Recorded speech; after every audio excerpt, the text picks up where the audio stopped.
On World News Tonight, Red Redemption. The GOP narrowly takes over the US House of Representatives at the heels of Trump's announcement. Summit scandal. The G20 summit ends divisively with leaders of the East and West throwing accusations of espionage. Major misfire. World War III has been eased away from the brink of possibility with new admissions of Ukraine's part to play in the Poland attacks. And London lights. Illusion and illumination collaborate to display beautiful scenes in hue.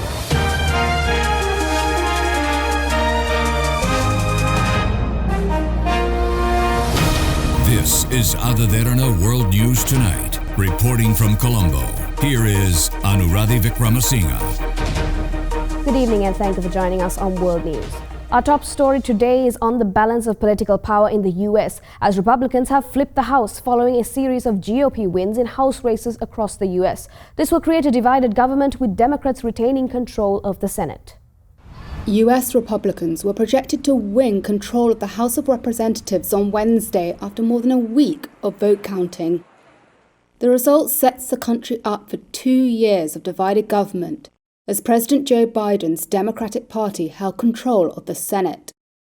The Republicans needed 218 House seats for a majority, which they achieved after a win in California. However, it is still unclear how big their majority will be, especially after the highly anticipated so-called red wave amounted to just a ripple. With control of the House, the Republicans get to decide what legislation is considered and have a bigger role in setting spending policy. The party's current House leader, Kevin McCarthy, now has the challenge of holding his restive caucus together on critical votes. In celebratory comments, McCarthy said he would put America back on the right track. Evening. I'm proud to announce the era of one-party Democrat rule in Washington is over. Washington now has a check and balance. The American people have a say in their government. And this new Republican leadership team is ready to get to work to put America back on the right track. On Wednesday, President Joe Biden congratulated McCarthy and said he would work across the aisle to deliver results. The American people want us to get things done for them, Biden said in a statement. The Conservatives have Biden and his son in their sights, though. In retaliation for the impeachment efforts by Democrats against Trump, Republicans are gearing up to investigate Biden administration officials and the president's son Hunter's past business dealings with China and other countries. On the international front, they could seek to tamp down US military and economic aid to Ukraine as it battles Russian forces. Loyal Republicans cheered after Trump's big announcement, but a lack of support from former Trump backers could leave the former president on shaky ground as he seeks re-election in 2024. A day after former U.S. President Donald Trump announced plans to seek re-election in 2024, launching an early bid to become the Republican nominee in an effort to preempt potential rivals, one of the most prominent donors in the Republican Party said he would no longer support Trump. Blackstone CEO Stephen Schwarzman, who had been one of Wall Street's biggest supporters to Donald Trump's election campaigns, said that it was time for new party leadership and plans to back a different Republican candidate for the White House. I am tonight announcing my candidacy for President of the United States. Trump made his announcement a week after U.S. congressional elections in which his party underperformed expectations. Several Trump-backed candidates lost midterm House and Senate races. We had a big day today. And those who echoed his false claims about the 2020 election were defeated in key contests. Still, the businessman turned politician remains the top choice of Republican voters for the 2024 race in recent opinion polls. Another potential headwind for Trump this time around, a new media landscape. Media mogul and former Trump loyalist Rupert Murdoch has reportedly warned Trump his media empire will not back his attempt to return to the White House. The Wall Street Journal's editorial board wrote on Monday the GOP and the country would be best served if Trump stepped aside. And the New York Post, also controlled by Murdoch, covered Trump's 2024 bid with the headline buried on the front page that was more of a slight. Florida man makes announcement. Too much chaos, Meanwhile, in another potential sign of his waning influence, on Wednesday, top U.S. Senate Republican Mitch McConnell, whom Trump has publicly criticized, held off the first challenge in his nearly 16-year reign as party chief, despite Trump's repeated calls for McConnell's ouster. Now, on the sidelines of the G20 summit, Chinese President Xi Jinping criticized Canadian Prime Minister Justin Trudeau in person over alleged leaks of their closed-door meeting in a rare public display of annoyance by the Chinese leader. Chinese President Xi Jinping was filmed at the G20 summit, confronting Canadian leader Justin Trudeau, alleging through a translator that Trudeau leaked details of a closed-door meeting on Tuesday to the media. If there's sincerity, we can conduct our talks with mutual respect, said Xi. Otherwise, there would be a dubious outcome. It's a rare public display of annoyance by the Chinese leader, likely sprung from reports that Trudeau brought up serious concerns in the talks about alleged spying and Chinese interference in Canadian elections. Neither the Chinese Foreign Ministry, state media, nor Canadian authorities said anything about the discussions, but Trudeau confirmed points he had made to Xi.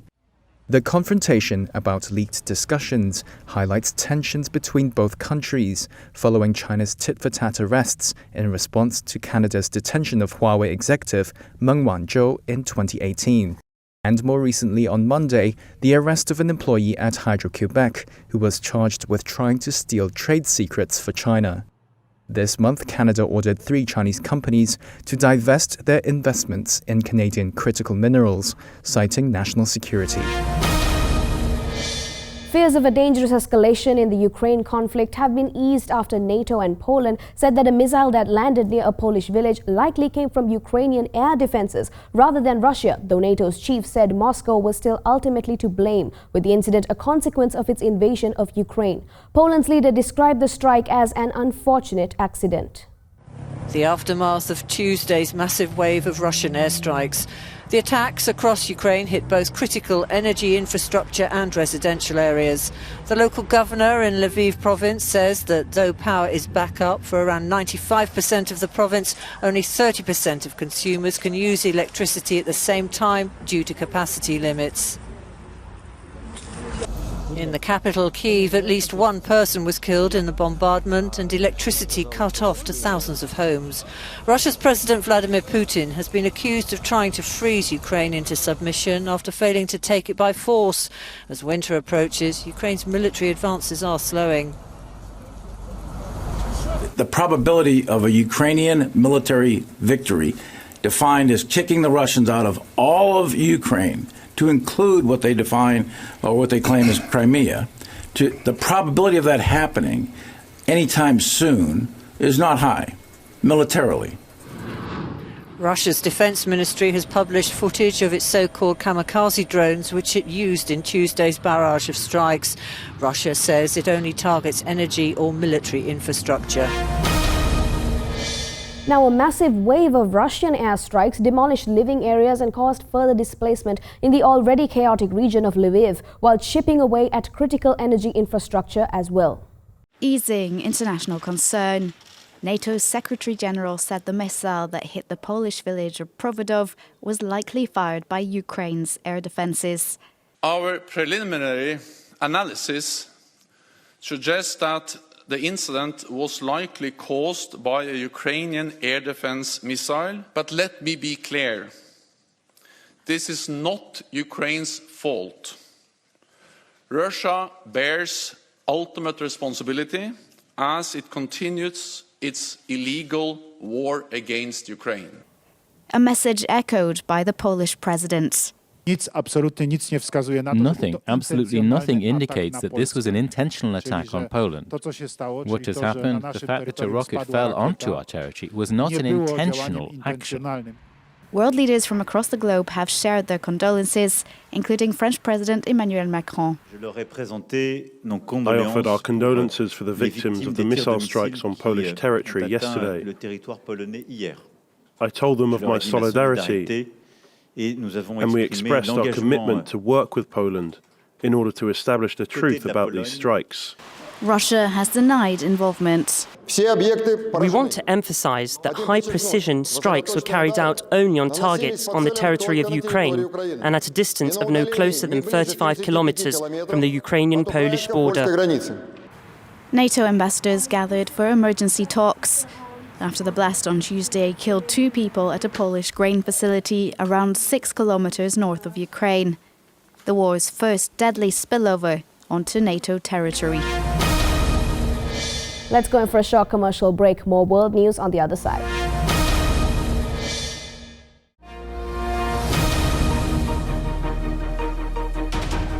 Welcome back to World News Tonight. In the bid to join NATO, Sweden is making preparations to better appease key nations. The latest step forward being the constitutional change to bolster anti-terrorism laws. With overwhelming support, Sweden's parliament has approved a new constitutional amendment that will allow it to pass stricter anti-terrorism laws, taking the nation one step closer to joining NATO and placating Turkey. The amendment passed with 278 out of the 349 votes. It will target groups that either support or participate in terrorism. This comes just a week after Sweden's Prime Minister visited Turkey's president in Ankara. When Sweden and Finland first applied to join the alliance, Turkey blocked their bids, accusing Stockholm of being a haven for terrorists. The new legislation could soon be used to prosecute members of the Kurdish Workers' Party, an organization blacklisted as a terrorist group by Ankara and most of its Western allies. Only the country's left party opposed the change. It will take effect on January 1st. The Third Committee of the United Nations General Assembly has passed a resolution condemning North Korea's systematic human rights violations over the 18th consecutive year. This time, South Korea too took part in making the draft. North Korea flatly rejected the resolution, calling it political. The United Nations Committee that deals with human rights and humanitarian issues has unanimously passed a resolution condemning North Korea's systematic and extensive human rights violations. It marks the 18th consecutive year that the UN Third Committee has called for the regime to improve its human rights conditions. Proposed by the European Union, the resolution was co-sponsored by South Korea for the first time in 4 years. Seoul's foreign ministry said South Korea also actively took part in drafting the resolution. We note that the committee has just adopted the resolution on the situation of human rights in the DPRK by consensus for consecutive years, demonstrating UN's broadest and strong support for the issue.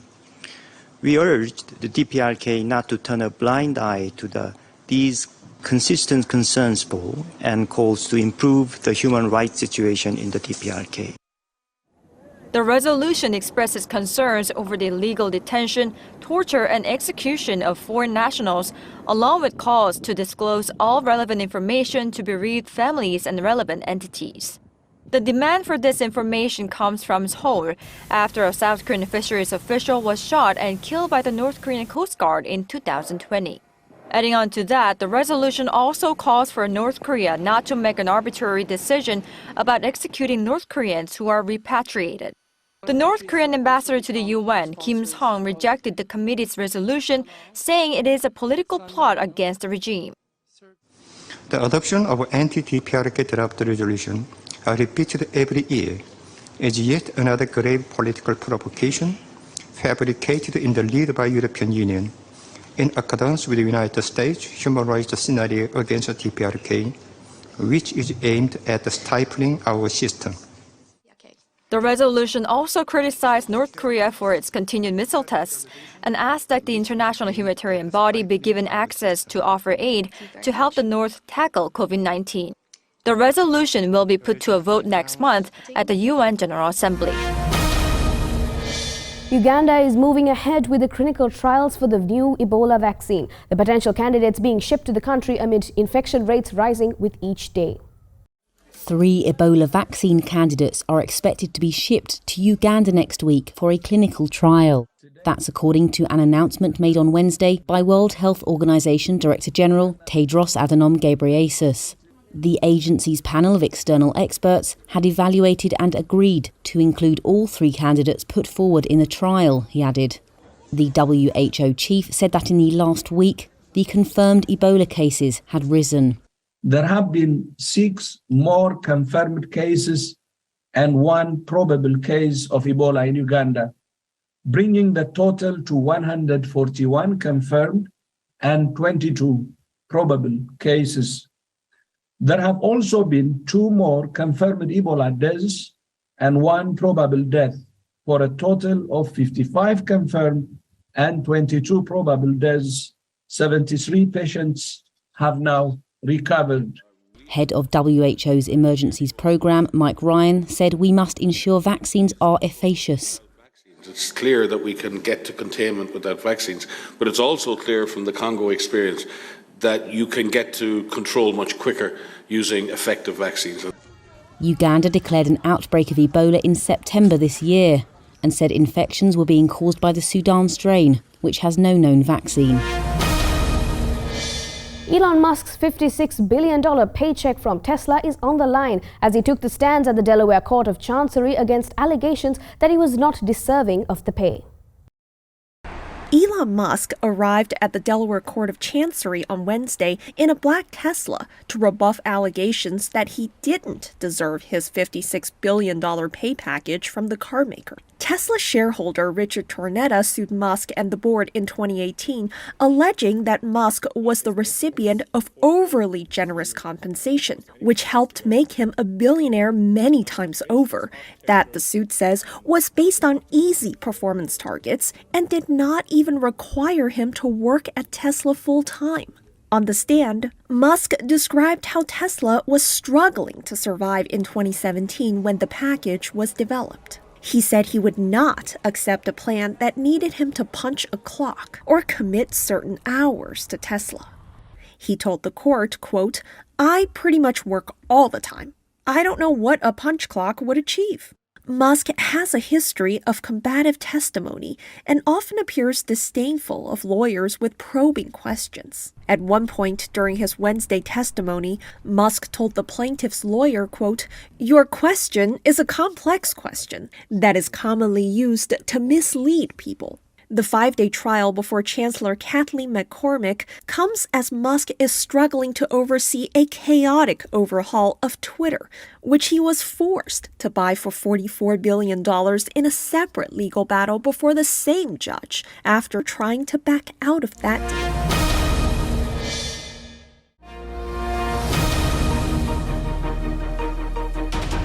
Welcome back, and for more news, let's take you around the world in a minute. Elon Musk sent a company-wide email giving Twitter employees an ultimatum to work long hours or leave. Musk said Twitter needs to be, quote, "extremely hardcore if it is to succeed against its competitors." Myanmar's military leaders have released Sean Turnell, an Australian economist and former advisor to democracy icon Aung San Suu Kyi, and almost 6,000 others from prison under an amnesty. Tuvalu said it plans to build a digital version of itself, replicating islands and landmarks and preserving its history and culture as rising sea levels threaten to submerge the tiny Pacific island nation. Protesting workers demanding higher salaries disrupted a Christmas tree lighting ceremony under the historic dome of Paris department store Galeries Lafayette. A trial run by a high-speed train along a stretch of Indonesia's Jakarta-Bandung high-speed railway has hailed a complete success, with all parameters showing good performances, keeping the project on track for its planned public opening next summer.